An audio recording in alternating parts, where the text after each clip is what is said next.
சாப்பிடாம எவ்வளவு நாள் இருப்பீங்க அப்படின்னு கேட்டா வீராப்பா சொல்லலாம், ஒரு 20 நாள் இருப்போம்னு சொல்லலாம். முடியுமான்னு தெரியாது. தண்ணி குடிக்காம ஒரு வாரம் இருந்திருக்கலாம் சொல்லலாம். முடியுமான்னு தெரியாது. ஆனா மூச்சு விடாம சுவாசிக்காம 10 நிமிடம்னு யாராவது சொல்ல முடியுமா? முடியாது. மூச்சு காற்று தான் முதன்மையானது. அந்த மூச்சு காற்று தான் டெல்லியில் கெட்டு போயிருக்கிறது. அதுக்கு ஒரு அளவுகோல் உண்டு. நல்ல காத்துக்கு அளவுகோல் உண்டு. அறிவியல் சொல்கிறது. ஏர் குவாலிட்டி இண்டெக்ஸ்னு அதை சொல்லுவாங்க.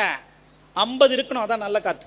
100 இருந்தாலே ஜாக்கிரதையா இருக்கணும். 150னா கெட்டு போச்சு, உடம்பு பிரச்சனை வரும். 200னா ஆபத்தானது. 300னா பேராபத்து, ஹசாரடஸ், உடம்பு தாங்காது.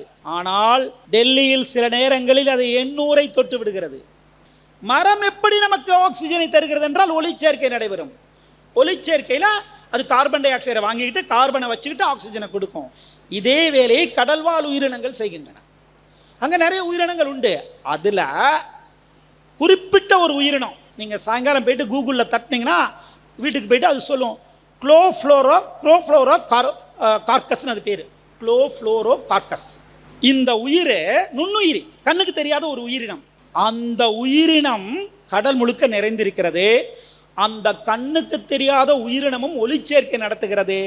அந்த உயிரினம் வெளியிடுகிற ஆக்சிஜன் தான் நாம் சுவாசிக்கும் உயிர்காற்றில் 5ல் 1 பங்கு. 20% கார்பன் ஆக்சிஜன் நம்ம சுவாசிப்பதற்கு கண்ணுக்கு தெரியாத ஒரு நுண்ணுயிரி தான் காரணமாக இருக்கிறது. அப்படின்னா நுண்ணுயிர்கள் இல்லாமல் நம் வாழ்க்கை சாத்தியமா? ஏராளமான புத்தகங்கள் இங்கே இருக்கிறது. எல்லோரும் சொன்னார்கள். புத்தகங்களை பற்றி ஒவ்வொரு நாளும் இங்கே முன்னிலை வகித்தவர்கள் கூட அருமையாக பல செய்திகளை சொன்னார்கள். எனக்கு பின்னால் மிகப்பெரிய தகவல்களை பேராசிரியர் அவர்கள் வழங்க இருக்கிறார்கள். எனக்கு தெரியும் என்னுடைய நேரம் எவ்வளவு என்று எனக்கு தெரியும். இந்த நேரத்தில் என்னுடைய தலைப்பு இந்த பூவுலகே ஒரு புத்தகம்தான். ஏராளமான புத்தகங்களை படித்திருக்கிறோம், பார்த்திருக்கிறோம். இந்த பூ உலகை புத்தகமாக எப்படி பார்ப்பது? பூ உலகம் புத்தகம் தானா? புத்தகங்கள் எதை தரும்? புத்தகங்கள் அறிவை தரும், புத்தகங்கள் வரலாற்றை தரும், புத்தகங்கள் அறிவியலை தரும், புத்தகங்கள் உணர்வை தரும். எல்லாவற்றையும் புத்தகங்கள் தரும்.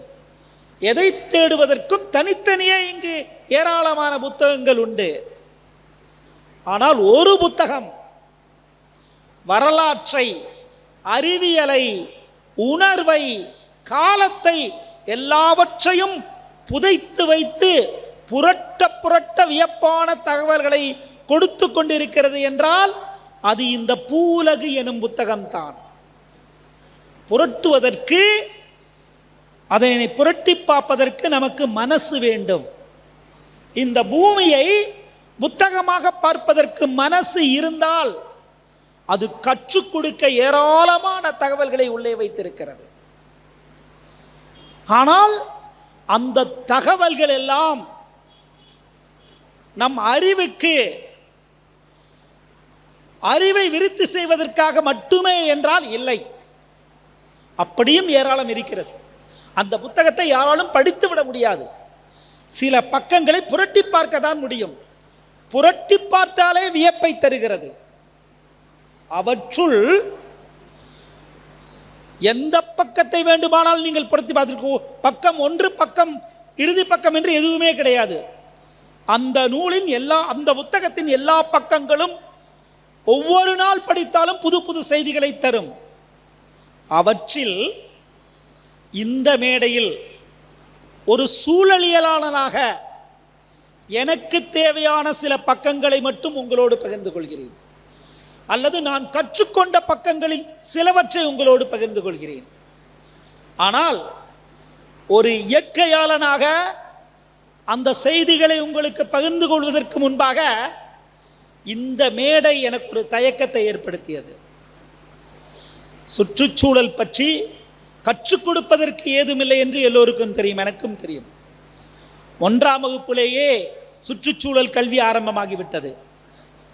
கல்லூரியில் படிப்பவர்களுக்கு கட்டாய பாடமாக சுற்றுச்சூழல் கல்வி இருக்கிறது. நீங்கள் எந்த பாடம் படித்தாலும் நாள்தோறும் பத்திரிகைகளிலே படிக்கிறோம், தொலைக்காட்சிகளிலே பார்க்கிறோம், ஏராளமான செய்திகள். அது எல்லாவற்றையும் விட இந்த மேடையில் அரசு பள்ளி மாணவியர்களும் அந்த ஜோசப் கல்லூரி மாணவியர்களும் இங்கே நடனமாக, நாடகமாக, பாடலாக சுற்றுச்சூழலை பற்றி பெரும் வகுப்பை எடுத்து விட்டார்கள்.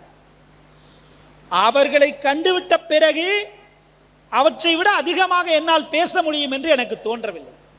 உண்மையில் அந்த பள்ளி கல்லூரி மாணவியர்களுக்கும் அவர்களை பயிற்றுவித்த ஆசிரியர்களுக்கும் என் நெஞ்சம் நிறைந்த வாழ்த்துக்களை தெரிவித்துக் கொள்கிறேன்.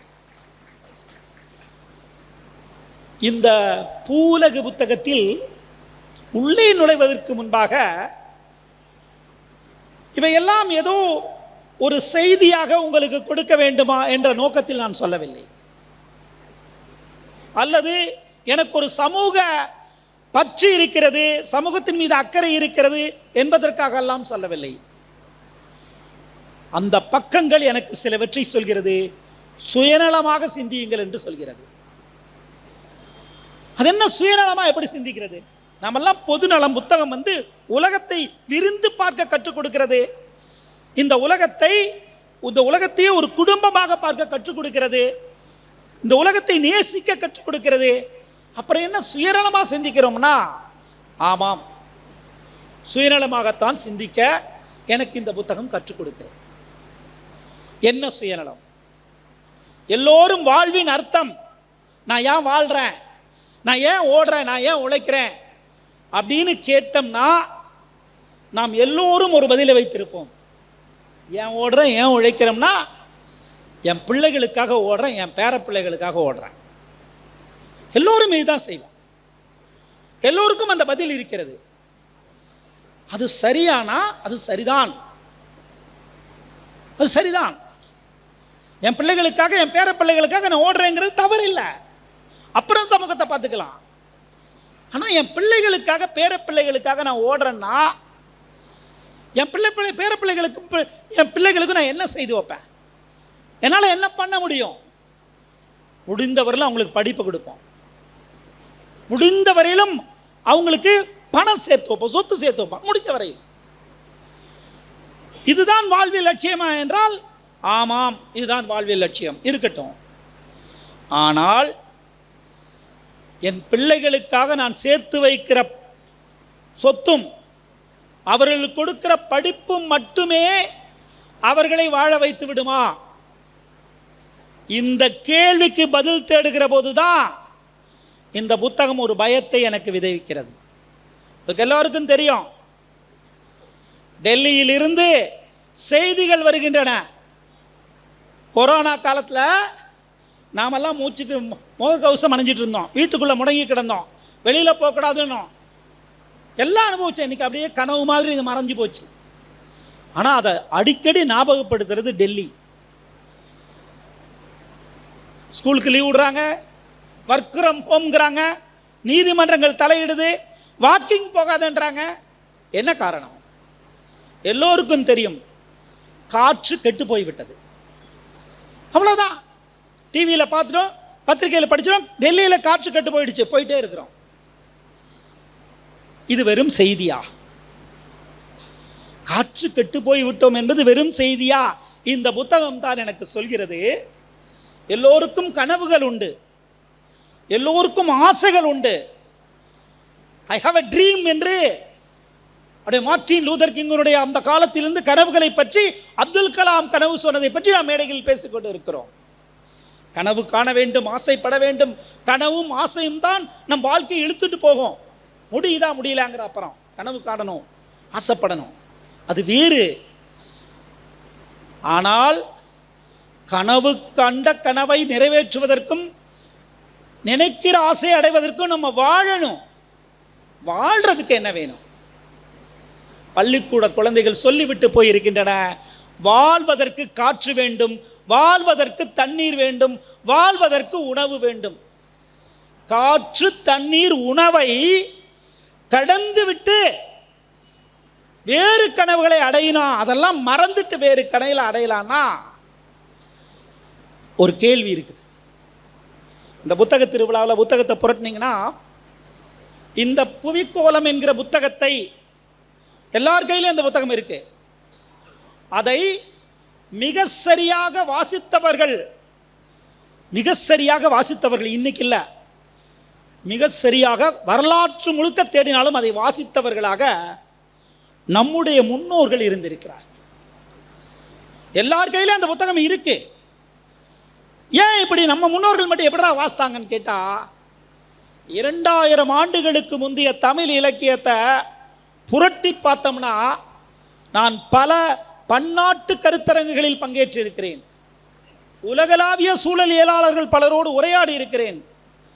ஆனால் சில செய்திகளை சொன்னோம்னா, தமிழ் இலக்கியத்திலிருந்து செய்திகளை சொன்னோம்னா மிரண்டு போயிடுறாங்க. ஒரே ஒரு செய்தி உங்களுக்கு எல்லாருக்கும் தெரியும். இப்போ 2 பேர் பார்த்தோம்னா, இங்கே பார்த்தோம்னா நல்லா இருக்கீங்களான்னு கேட்போம். அடுத்து கொஞ்சம் உரிமை எடுத்துட்டோம்னா சாப்பிட்டீங்களான்னு கேட்போம். இன்னும் உரிமை எடுத்துட்டா என்ன சாப்பிட்டீங்கன்னு கேட்போம். ஆனால் உணவுனா என்ன உணவு சாப்பிட்டீங்கன்னு கேட்போம். உணவுனா என்னன்னு கேள்வி கேட்பேன். சாப்பாடுனா என்ன அப்படின்னு கேள்வி கேட்டிருக்கோம் யார்ட்டையாவது? சாப்பாடுனா அது என்ன கேள்வி, உணவுனா என்ன கேள்வி? சரி, என்ன கேள்வி இருக்கட்டும், கேட்டு பார்ப்போமே, நம்ம கேட்டுப்போமே. உணவுனா என்ன, உணவுனா என்னன்னு பதில் தேட ஆரம்பித்தோம்னா அப்புறம் கொஞ்சம் ஓடும் மனசு. உணவுனா என்ன? பசியாற்றுவது உணவு, ஊக்கம் தருவது உணவு. இந்த ஓட்டம் அப்படியே ஓடிக்கிட்டே இருக்கும். நான் 2000 வருடத்துக்கு முன்பாக ஒரு தமிழ் கவிஞனுக்கு இப்படி ஒரு கேள்வி எழுது. 2 வார்த்தைகள் தான் பதில். முதல் வரி உணவெனப்படுவது, அடுத்து விடை 2 வார்த்தை. உணவெனப்படுவது நிலத்தொடு நீரே. Land and water is the food. நிலமும் தண்ணீரும் தான் உணவு. நினைச்சு பாருங்க, ரோட்டோரத்தில் பாட்டி விற்கிற இட்லியில இருந்து 5 ஸ்டார் ஹோட்டலில் விற்கிற பீஸா வரைக்கும் நிலமும் தண்ணீரும் இல்லாமல் ஒரு உணவை சமைத்து விட முடியுமா? ஒரு உணவு கிடைத்து விடுமா?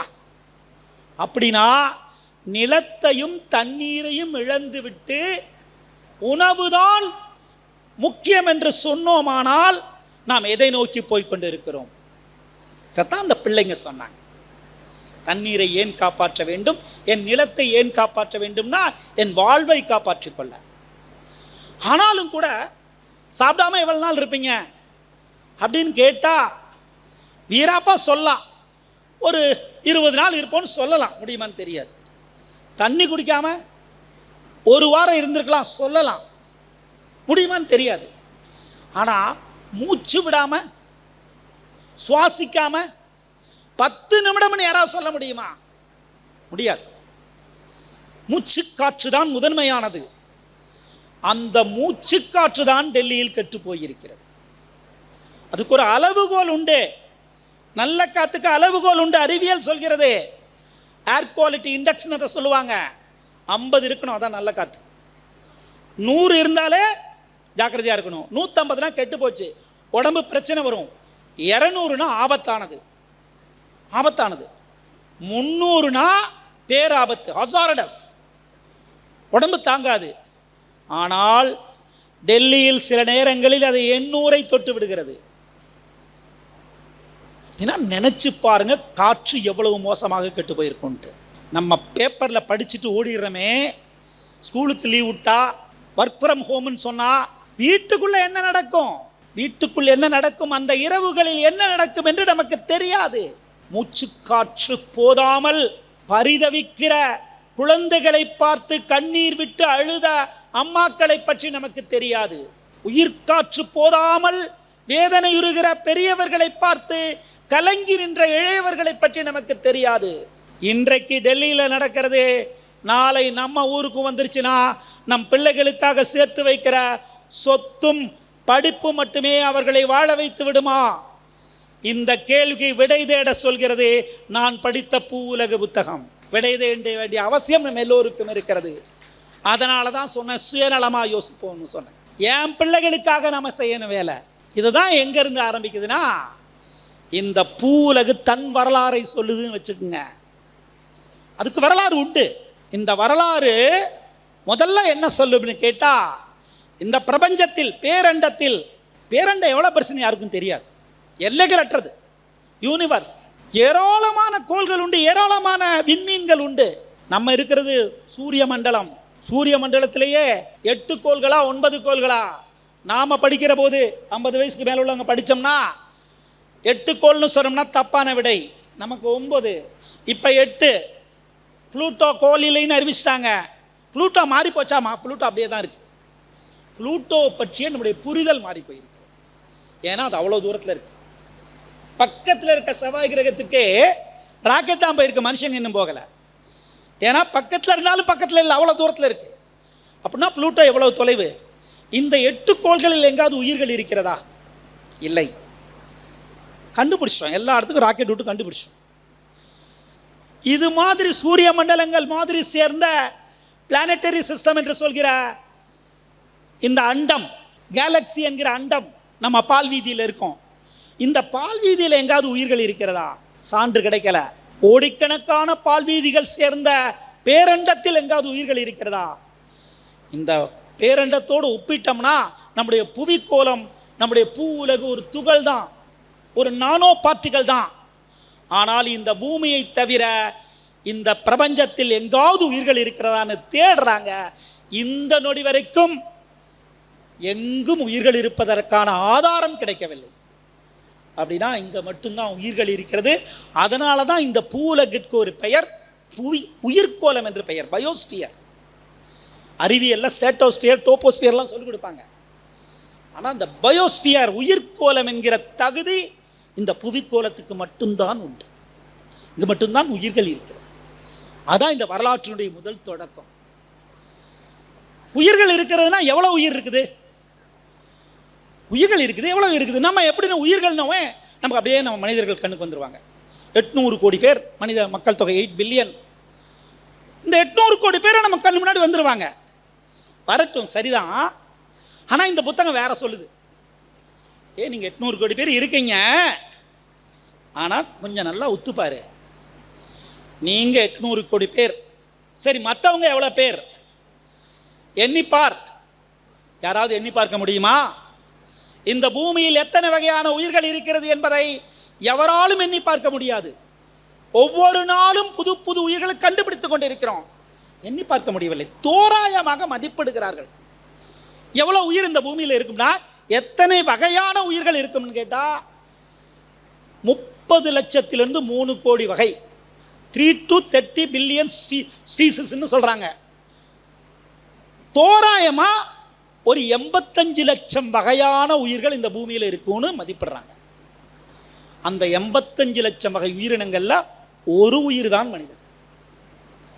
நாம் இல்லாமல் பல லட்சம் உயிர்கள் இந்த பூமியில் இருக்குது. இந்த புத்தகம் அதான் சொல்லுது நமக்கு. சரி, அந்த உயிர்களுக்கும் நமக்கு என்ன உறவு, என்ன தொடர்பு அப்படின்னா, அது வரலாற்றில் இன்னொரு விஷயத்தை சொல்லுது. இந்த பூமியினுடைய வயது 450 கோடி ஆண்டுகள். அதுல இன்றைக்கு 380 கோடி ஆண்டுகளுக்கு முன்பாகவே முதல் உயிர் தோன்றி இருக்கலாம் என்று இந்த புத்தகம் கணிக்குது. கடலுக்கு அடியில் முதல் ஒற்றை செல் உயிரினம் தோன்றி இருக்கும். சரி, 380 கோடி வருஷம். அதுக்கப்புறம் ஏறக்குறைய 30 கோடி வருஷமா அதுக்கு ஒண்ணுமே நடக்கல.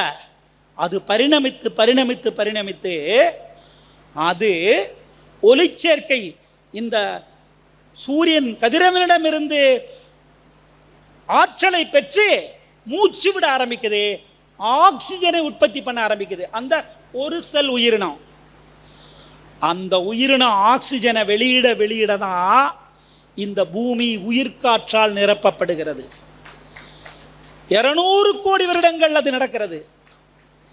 உயிர்காற்றால் நிரப்ப நிரப்பதான் இங்கு புது புது உயிரினங்கள் பரிணமிக்கின்றன.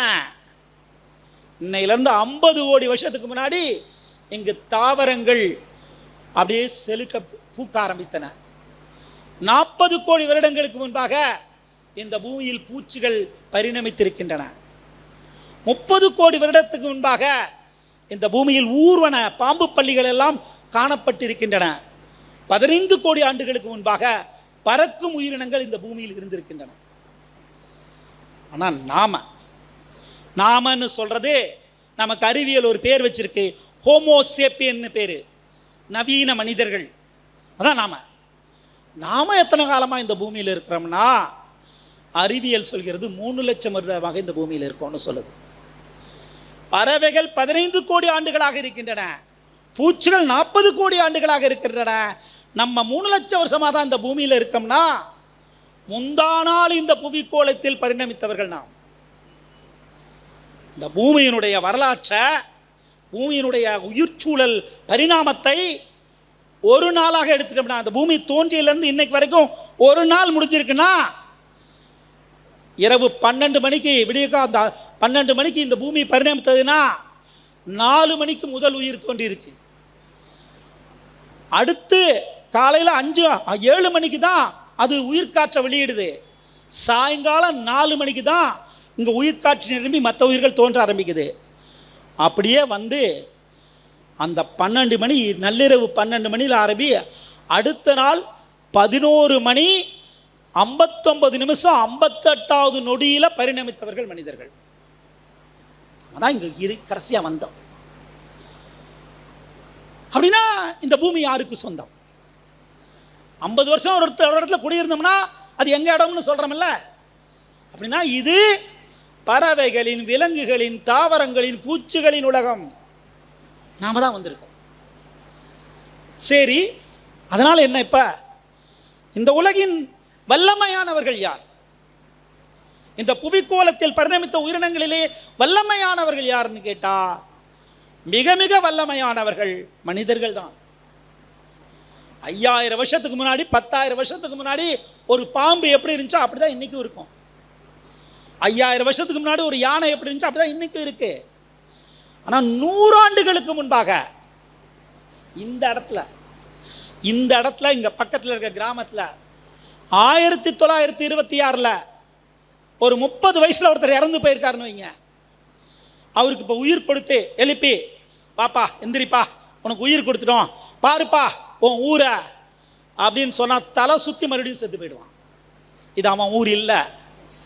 அவனுக்கு இப்படி மைக்குன்னா என்னன்னு தெரியாது, அவனுக்கு இப்படி லைட்டுனா என்னன்னு தெரியாது, இப்படி ஃபோன்னா என்னன்னு தெரியாது, கார் தெரியாது, கம்ப்யூட்டர் தெரியாது, விமானம் தெரியாது, எதுவும் தெரியாது, டிவி தெரியாது.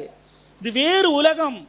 100 ஆண்டுகளில் இந்த உலகத்தை தலைகீழாக மாற்றிய வல்லமை படைத்தவர்கள் மனிதர்கள், நம் வல்லமை படைத்தவர்கள்.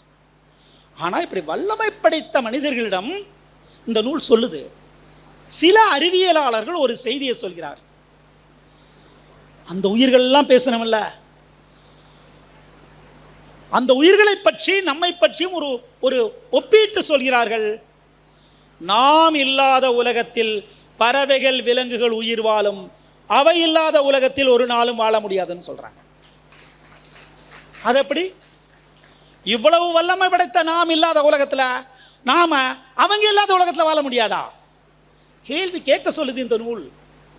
அப்படியே போற போக்கில் படிச்சுட்டு போகாத. புத்தகங்களே அதுதான். புத்தகங்களுடைய பயனை கேள்வி கேட்க சொல்வதுதான். சொன்னதையெல்லாம் கேட்டுட்டு போவதல்ல புத்தகங்கள். எப்பொருள் யார் யார் வாய் கேட்பினும் அப்பொருள் மெய்ப்பொருள் காண்பது அறிவு ஐயா சொல்லுவாங்க. கேட்கணும். இந்த நூல் அப்படி கேட்க சொல்லுது. அது எப்படி? அப்போ கேட்க ஆரம்பிப்போம். நம்ம தான் வல்லமையானவர்கள். இந்த பூமியில் பரிணமித்த உயிரினங்கள்லேயே இத்துணூண்டு உயிரினம், கண்ணுக்கு தெரியாத உயிரினம், நுண்ணுயிர்கள். இந்த நுண்ணுயிர்கள் இல்லாமல் போனால் என்ன? இப்படி ஒரு கேள்வி வச்சுக்குவோம். எல்லாம் இருந்தால் தான் நம்ம இருப்போம்னு சொன்னோம்னா அந்த இத்துணூண்டு உயிரினம் இல்லாமல் போனால் என்ன ஆகும்? இப்படி ஒரு கேள்வியை கேட்டுட்டு மைக்ரோபயாலஜி படித்த ஒரு பேராசிரியரை வந்து இங்கே பேச வச்சோம்னா 2 மணி நேரம் வகுப்படுத்துவார். நுண்ணுயிர்கள் இல்லை என்றால் மனித வாழ்க்கை சாத்தியமல்ல. நான் இங்கே எத்தனை பேர் பேசியிருக்காங்கன்னா ஒருத்தர் பேசியிருக்காரு, இது நம்ம கணக்கு. ஆனால் ஒரு நுண்ணுயிரியல் படித்தவர்களுக்கு இந்த உடம்புக்குள்ளார 29 ட்ரில்லியன் நுண்ணுயிர்கள் உண்டு, மைக்ரோ ஆர்கானிசம் உண்டு. நுண்ணுயிர்களால் ஆனதுதான் உடம்பு. ஒவ்வொரு உயிரும் என்ன பண்ணுதுன்னு இன்னும் அதுவே கண்டுபிடிக்கல. இதுக்கென்றே ஒரு வயிற்றுல ஒரு நுண்ணுயிர் இருக்கு, கட்ஃப்ளோரான்னு சொல்லுவாங்க. அது இல்லைன்னா செரிமானம் ஆகாது. அதை பற்றி ஆய்வு நடத்தவே ஜெர்மனில் ஒரு பல்கலைக்கழகம் இருக்கு. சரி, மண்ணுக்கு வருவோம். நம்மெல்லாம் கொஞ்சம் விவசாயத்தை விட்டு தூரம் வந்துட்டோம். நீங்கள்லாம் திருப்பூரெல்லாம் விவசாய நொய்யல் மண் ஈன்றெடுத்த நகரம் இந்த மண், இந்த ஊர். ஆனாலும் நம்ம தொலைவுக்கு வந்துட்டோம். இன்னும் கொஞ்சம் பேர் விவசாயத்தை வச்சிட்ருக்காங்க. தாத்தாட்ட போயிட்டு, அந்த தோட்டத்தை பார்த்துட்டு இருக்க தாத்தாட்ட போயிட்டு, தாத்தா நமக்கு பள்ளிக்கூடத்தில் நமக்கு என்ன சொல்லிட்டுனா மண்ணுனா என்னன்னு கேட்டால், மண் உயிருள்ளதா உயிரற்றதா அப்படின்னு நம்மகிட்ட கேள்வி கேட்டால், பள்ளிக்கூடம் உயிரற்றதுன்னு சொல்லி கொடுத்துரும். நான் லிவிங் ஆர்கானிசம் அப்படிதான் சொல்லி கொடுத்துரு. அதான் உண்மை. ஆனால் தாத்தாட்ட போயிட்டு, தாத்தா இங்கே மட்டும் ஏன் தாத்தா எதுவுமே வளரலன்னு கேட்டால், மண் செத்து போச்சு பாம்பாரு. மண் உயிர் இல்லாதுன்னு சொல்லி கொடுத்துருக்காங்க, மண் செத்து போச்சுன்னு தாத்தா சொல்கிறாரு. எப்படி? அப்போ தான் தாத்தாவுக்கு தெரியும், மண் உயிரோடு இருக்குதுன்னா அதில் நுண்ணுயிர்கள் இருக்கணும். நுண்ணுயிர்கள் அற்ற மண் செத்து போனது.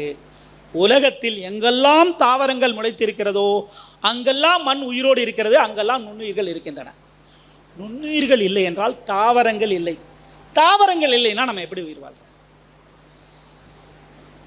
அடுத்து இன்னொரு செய்தி அறிவியல் சொல்லுது, இந்த நூல் தான் சொல்லுது. நான் முதலே சொன்னேன், வாழ்க்கைக்கு அவசியமானது மூச்சுக்காற்றுன்னு சொல்லிட்டேன். மூச்சுக்காற்று, உயிர்காற்று, ஆக்சிஜன். ஆக்சிஜன் எப்படி நமக்கு கிடைக்கிறது அப்படின்னு கேட்டால், அறிவியல் உலகம் நமக்கு சொல்லிக் கொடுத்துருக்கு, மரங்கள் ஆக்சிஜனை உற்பத்தி செய்கின்றன. ஆகவே தான் மரம் வளர்க்கணும்னு நினைக்கிறோம். இந்த நேரத்தில் திருப்பூரின் பெருமிதங்கள், ஒரு காலத்தில் திருப்பூரை பற்றிய தவறான கருத்துக்கள் மட்டுமே பரப்பி கொண்டிருந்தேன். அதில் கொஞ்சம் உண்மையும் உண்டு. இந்த மண்ணை இங்கிருந்து வளர்ந்த தொழில் இந்த நொய்யல் ஆற்றை பால்படுத்தி இருக்கிறது. இதனுடைய விளைவாக விவசாயிகள் வழக்கு மன்றம் போயிருக்கிறாங்க. ஓரத்துப்பாளையம் மனைக்கான ஒரு பெரிய போராட்டம் நடந்தது, அதெல்லாம் வேற. ஆனால் எனக்கு தெரிந்து 25 ஆண்டுகளாக சூழலியல் பணியில் ஈடுபட்டு கொண்டிருக்கிறேன். இந்திய அளவில் சில உலக அளவிலான நிறுவனங்களோடு தொடர்பு கொண்டிருக்கிறேன். எனக்கு தெரிந்து 11 ஆண்டுகளில் 25 லட்சம் மரங்களை வளர்த்தெடுத்த பெருமை திருப்பூருக்கு மட்டுமே உண்டு. வெற்றி அறக்கட்டளை, மனத்துக்குள் திருப்பூர் அமைப்பும் அதை சாய்த்திருக்கின்றன, வளர்த்திருக்கிறது. மரம் நட்ட நிறைய பேர் சொல்லலாம், நான் வருஷத்துக்கு 1 கோடி மரம் நட்டுருவேன்னு சொல்லலாம். நான் கடந்த 25 ஆண்டுகளில் 5 கோடி மரம் நான் நட்டிருக்கேன் அப்படின்னு நீங்கள் சொன்னீங்கன்னா யாரும் எண்ணி பார்க்க மாட்டீங்க, சொல்லிட்டு போயிடலாம். அது அல்ல கணக்கு. மரம் வளர்ப்பவர்களுக்கு தான் வழி தெரியும். 25 லட்சம் மரங்களை வளர்த்திருப்பது என்பது ஒரு மாபெரும் சாதனை. திருப்பூருக்கு அந்த பெருமிதம் உண்டு. இப்போ நான் சொல்கிறது என்னென்னா, மரங்கள் ஆக்சிஜனை உற்பத்தி செய்து தரும். இது பள்ளிக்கூடத்தில் படித்தேன். அது உண்மைதான். ஆனால் அதில் பாதி தான் உண்மை. ஏன்னா நாம் சுவாசிக்கும் உயிர்காற்றில் 50 விழுக்காட்டுக்கு மேல் கடலில் இருந்து வருகிறது. கடலில் மரம் இருக்கானா? மரம் இல்லை. கடல்லேருந்து எப்படி வரும்னு கேட்டால், நிலப்பரப்பை விட கடல் பரப்பு தான் பெருசு. 3ல் 2 பங்கு கடல். மரம் எப்படி நமக்கு ஆக்சிஜனை தருகிறது என்றால், ஒளிச்சேர்க்கை நடைபெறும். ஒளிச்சேர்க்கையில் அது கார்பன் டை ஆக்சைடை வாங்கிக்கிட்டு கார்பனை வச்சுக்கிட்டு ஆக்சிஜனை கொடுக்கும். இதே வேலையை கடல்வாழ் உயிரினங்கள் செய்கின்றன. அங்கே நிறைய உயிரினங்கள் உண்டு. அதில் குறிப்பிட்ட ஒரு உயிரினம், நீங்கள் சாயங்காலம் போயிட்டு கூகுளில் தட்டினீங்கன்னா வீட்டுக்கு போயிட்டு அது சொல்லும், க்ளோஃப்ளோரோ கார்கஸ்ன்னு அது பேர், க்ளோஃப்ளோரோ கார்கஸ். இந்த உயிர் நுண்ணுயிரி, கண்ணுக்கு தெரியாத ஒரு உயிரினம். அந்த உயிரினம் கடல் முழுக்க நிறைந்திருக்கிறது. அந்த கண்ணுக்கு தெரியாத உயிரினமும் ஒளிச்சேர்க்கை நடத்துகிறது.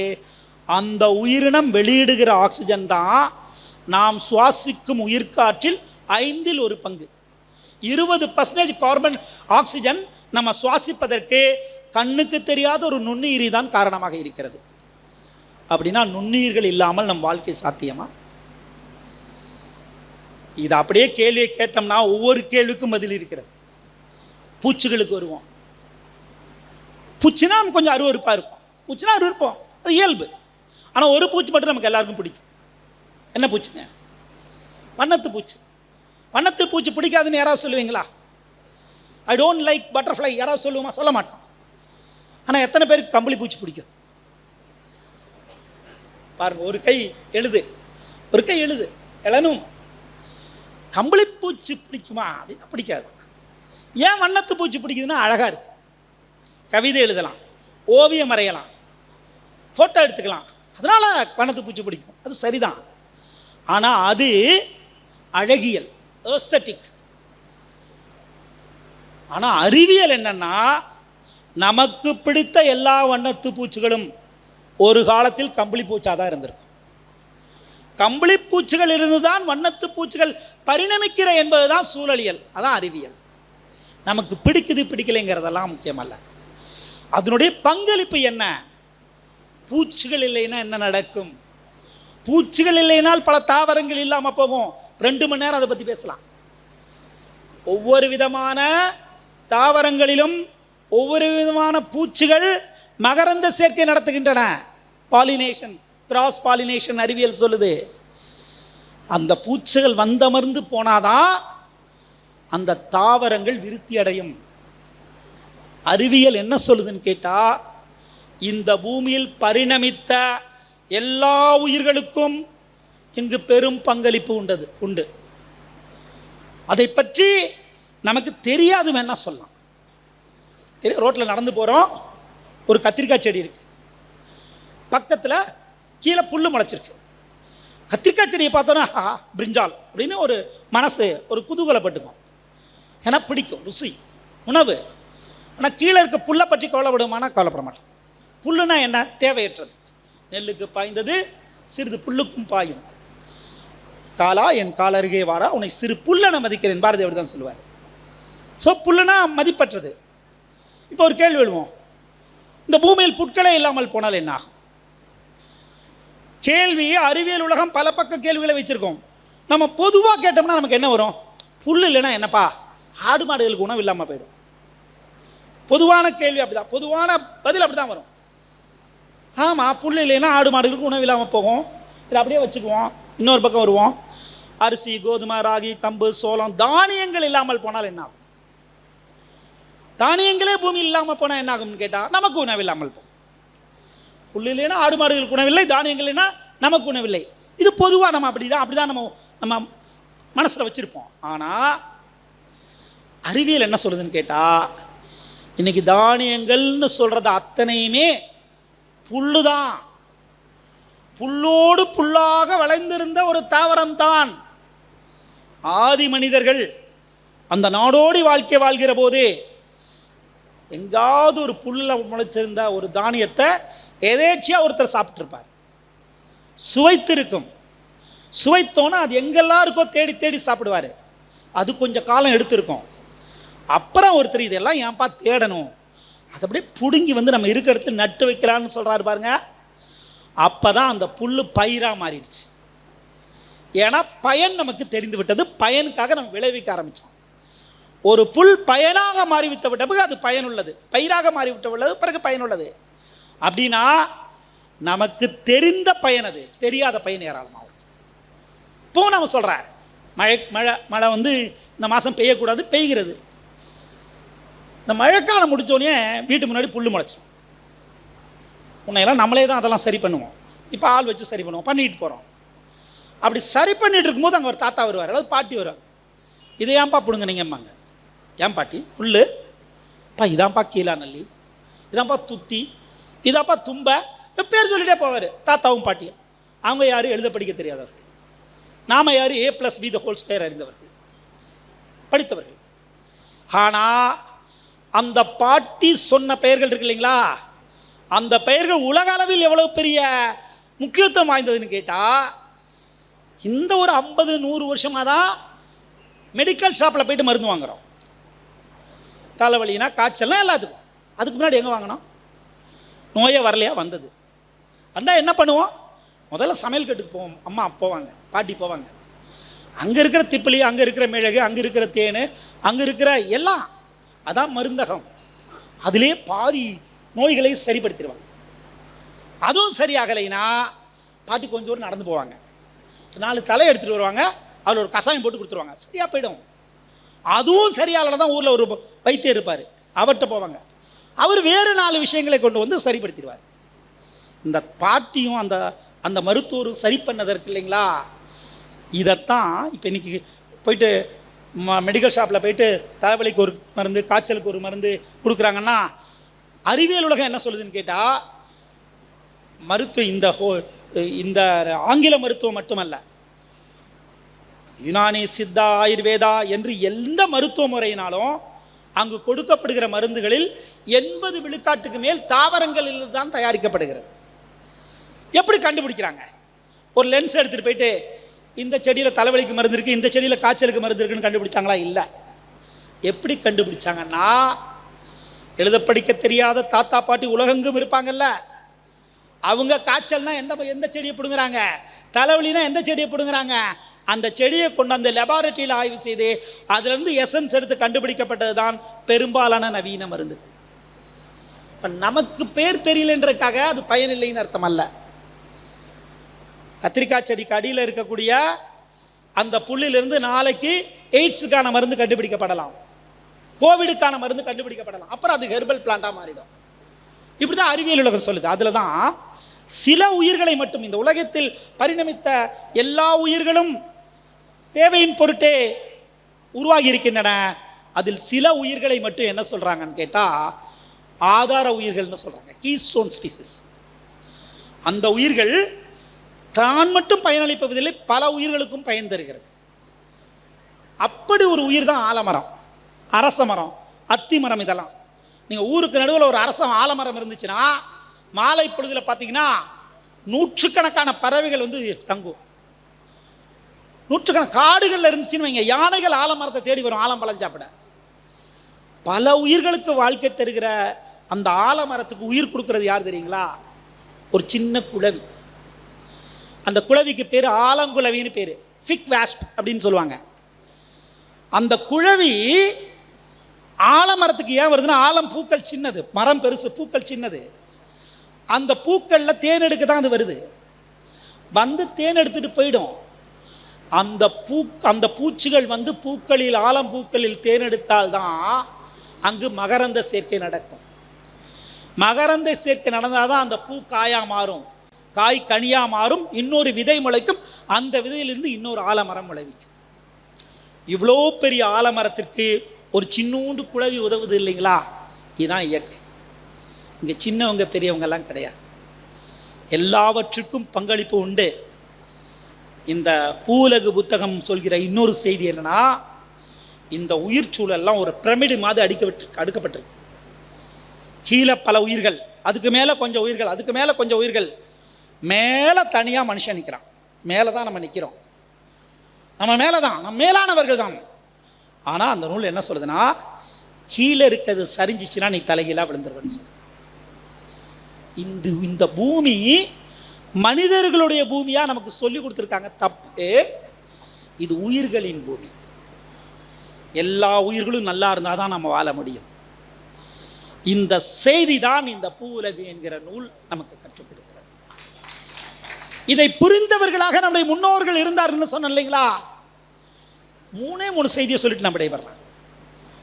ஒரு செய்தி, இன்றைக்கு நவீன சூழலியல் அறிவியல் என்ன சொல்லுதுன்னு கேட்டால், வேகமாக இந்த 20ஆம் நூற்றாண்டு அப்படியே வளர்ச்சியை நோக்கி வேகமாக இழுத்துட்டு வந்துச்சு. நான் முதல்ல சொன்னேன், இவ்வளோ வசதிகளை பெற்றோம்.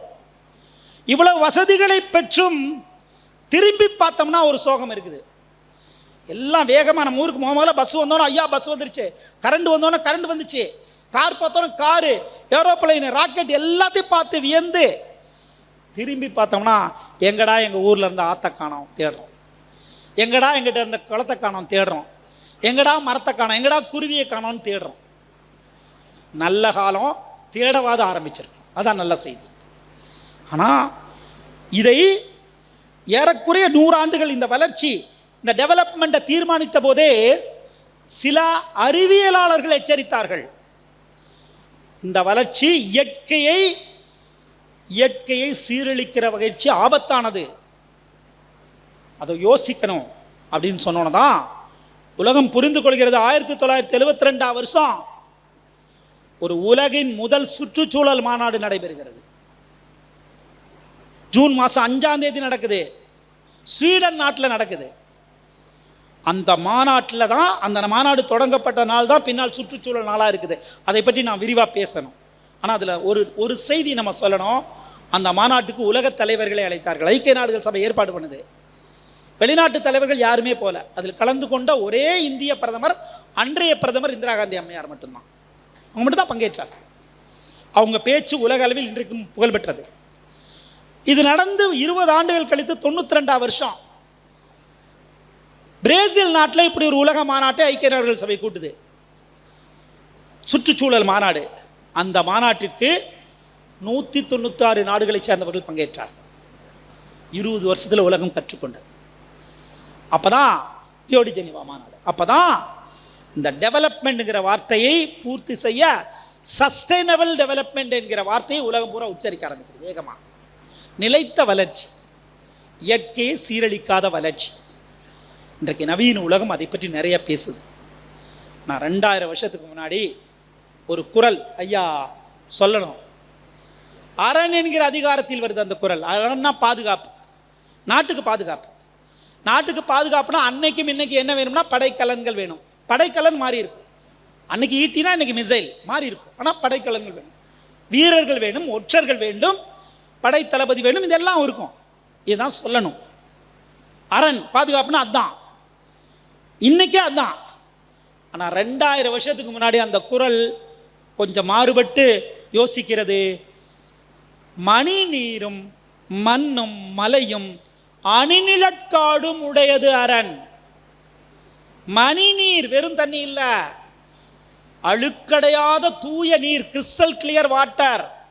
மணி நீர், மண், ஃபெர்டைல் லேண்ட், ஃபெர்டைல் லேண்ட், உயிர்கள் வாழும் மண். மலை, இந்த மலையை பற்றி நம்ம பேசுவோம். மலை அணிநிலக்காடு, வெறும் காடு இல்லை, கதிரவனின் ஒளிப்புகாத காடு, அணிநிலக்காடு. இது நாளும் இருந்தால் ஒரு நாடு பாதுகாப்பாக இருக்கும். நவீன சூழலியல் சிந்தனைகளை 2000 வருடங்களுக்கு முன்பாக யோசித்தவர்கள் நம் முன்னோர்கள். அந்த பெருமிதத்தை நம் பிள்ளைகளுக்கு சொல்லிக் கொடுக்கும். உலகத்தினுடைய சிக்கல் இது, உலகத்தினுடைய சிக்கல் இது. உலகம் தடுமாறுகிறது. உலகத்தில் 2 நாட்டு தலைவர்கள் சந்தித்தார்கள் என்றால் உச்சரிக்கப்படுகிற 2 வார்த்தை climate change and global warming. 2 ஒன்று தான். குளோபல் வார்மிங், புவி வெப்பமயமாதனுடைய விளைவு தான் காலநிலை மாற்றம். காலநிலை மாற்றம், உலகம் நடுங்குது. இந்த நொடியில் பல இடங்களில் பெருவெள்ளம், சில இடங்களில் வறட்சி, சில இடங்களில் சூறைக்காற்று, வரலாறு காணாத பனிப்பொழிவு. அப்படியே பக்கம் பக்கமாக ஒவ்வொரு நாட்டிலையும் மழையே பெய்யாத அரேபியாவில் வெள்ளக்காடாகிறது. மழை பொழித்திருந்த பல பகுதிகள் அப்படி வெப்பம் தாங்க முடியாமல் தவிக்கின்றன. இந்த காலநிலை மாற்றத்துக்கு காரணம் புவி வெப்பமயமானது. புவி வெப்பமயமானது காரணம் சுற்றுச்சூழல் பிரச்சனை. எல்லாம் பொதுவாலாம் சொல்லக்கூடாது, ஒரே பிரச்சனை தான். எங்கெல்லாம் டீசல், பெட்ரோல் போன்ற படிம எரிபொருட்களை எரித்தமோ, நிலக்கரி போன்றவற்றை எரித்தமோ, அதனால் விளைந்த கார்பன் டை ஆக்சைடு தான் பூமியை சூடாக்கும். எல்லா பிரச்சனையும் இதோட சேர்க்க வேண்டாம். அதற்கு தீர்வு காணலைனா இந்த நூலகத்தில் எந்த புத்தக கண்காட்சியிலையும் அறிவியல் நூல்கள் பக்கத்தில் முதன்மையாக இருக்கும் ஒரு புத்தகம் உலகெங்கும் ஸ்டீஃபன் ஹாக்கிங், உலகின் மிகப்பெரிய அறிவியலாளர். அவர் எழுதின the brief history of time, the brief answers for the big question போன்ற நூல்கள் உலகில் அதிகமாக விற்பனையாகிற அறிவியல் நூல்கள். 2018ஆம் வருஷம் இறந்து போனார். இறந்து போன பிறகு sir Isaac Newton, Charles Darwin இவர்களுடைய கல்லறைக்கு நடுவில் புதைக்கப்பட வேண்டும் என்று கோரிக்கை வைத்தார்கள். அவ்வளோ பெரிய விஞ்ஞானி. அவர் இறப்பதற்கு முன்பாக ஒரு செய்தியை சொன்னார். அந்த செய்தி தான், அந்த அறிக்கை வெளியிட்டாங்க. அந்த அறிக்கை தான் நமக்கு தூக்கம் வரல. இப்போது இருக்கிற இந்த நிலைமை அப்படியே நீடித்தால் இன்னும் 100 ஆண்டுகளில் இந்த பூமி மனிதர்கள் வாழ தகுதியற்றதாக மாறிவிடுமோ என்று பயப்படுகிறேன்னு அவர் சொல்கிறார். அவர் ஒன்றும் ஜோசியக்காரர் கிடையாது, பிளாக் ஹோல் பற்றி ஆய்வு செய்தவர். அப்படின்னா இந்த புவிக்கோளம் அதனுடைய நான் வாசித்த கடைசி பக்கத்தில் கண்ணீர் விட்டு அழுகிறது. உன் பிள்ளைகளுக்காக என்னை காப்பாற்றி வை என்று சொல்கிறது. காப்பாற்றி வைக்க வேண்டிய பொறுப்பு நம் எல்லோருக்கும் இருக்கிறது. நம்பிக்கை என்னவென்னா, ஏற்கனவே இங்கு மேடையில் பாடல் பாடிய பிள்ளைகளைப் போல உலகெங்கும் ஏராளமான இளைஞர்கள் அந்த வேலையை ஏற்கனவே தொடங்கிட்டாங்க. எங்கள் கோயம்புத்தூரில் பாம்புகளை காப்பாற்ற மட்டும் ஏறக்குறைய 5 அமைப்புகள் உண்டு. சிட்டுக்குருவிகளை காப்பாற்ற 6 அமைப்புகள் உண்டு. வண்ணத்து பூச்சிகளை காப்பாற்ற அமைப்பு உண்டு. குளங்களை காப்பாற்ற எல்லா ஊர்களிலும் இளைஞர்கள் வந்துட்டாங்க. நஞ்சவராயன் குளத்தை அரசு அறிவித்திருக்கிறது. ஆனால் காப்பாற்றியது இங்குள்ள இளைஞர்களுடைய முயற்சி. ஆகவே நம்பிக்கை முளைத்திருக்கிறது. அந்த நம்பிக்கையில் நாம் என்ன செய்யணும்னு கேட்டால், எங்காவது ஒரு புள்ளியில் சேர்ந்து கொள்ள வேண்டும். நமக்கு வேலை இருக்குது, நமக்கு ஓடுறதுக்கு ஓட்டம் இருக்குது, நம்ம சம்பாதிக்கணும், எல்லாம் சரிதான். ஆனால் சில நிமிடங்களையாவது, மாதத்திற்கு ஒரு அரை நாளையாவது இந்த இயற்கை அன்னையின் கரம் தொட்டு அவற்றின் பிரச்சனைகளுக்கு தீர்வு காண நம்ம போய் நின்னோம்னா போதும். அந்த அம்மா இப்போ இன்டென்சிவ் கேரில் இருக்கா, அவ்வளோதான். அவளை தொட்டு கொடுத்து, அம்மா நான் இருக்கம்மா, உன் பிள்ளை இருக்கம்மா, நீ நல்லா இருந்தால் தான் என் பிள்ளைங்க நல்லா இருக்கும்னு நம்ம சொல்லணும். சொல்வதற்கான செய்திகளைத்தான் இந்த பூவுலகு புத்தகம் கற்றுக் கொடுக்கிறது. நான் படித்த சில பக்கங்கள் இருந்தவை அவை ஏராளமான செய்திகளை உள்ளாக்கி இருக்கிறது. நாளைக்கு இந்த மேடையிலே அன்பு சகோதரர், அன்பு தோழர் கோவை சதாசிவம் அந்த உலகத்தில் பறவைகளுடைய பங்களிப்பை பற்றி பேச இருக்கிறார். இங்கே அதற்கு அடுத்த நாள் இங்கே இருக்கக்கூடிய நம்முடைய அன்புக்குரிய எழுத்தாளர் சுப்ரபாரதி மணியன் அவர்கள் சூழலியல் பற்றிய, இந்த மண்ணின் வழி பற்றிய பல்வேறு இலக்கியங்களை படித்துக் கொண்டிருப்பார், செய்திகளை சொல்வார்கள். இவற்றையும் மீறி நாம் ஏதாவது ஒரு செயல்களத்தில் ஒரு சூழலியல் என்பது இது சூழலியலாளருடைய வேலை அல்ல, நம் எல்லோருக்குமான பங்களிப்பு என் பிள்ளைகளுக்காக என்று சொல்லி நாம் ஒரு புள்ளியில் சந்திப்போம். சந்திப்பது மட்டுமே நம் பிள்ளைகளுக்காக நாம் எடுக்கிற எல்லா வேலைகளும் அதுவும் ஒரு வேலையாக இருக்கும் என்று சொல்லி என் உணர்வுகளை பகிர்ந்து கொள்ள கிடைத்த இந்த வாய்ப்பு கொடுத்த அனைவருக்கும் நன்றி கூறி, செய்மடித்த உங்களுக்கு சிறப்பான வணக்கங்களை கூறி விடைபெறுகிறேன். நன்றி, வணக்கம்.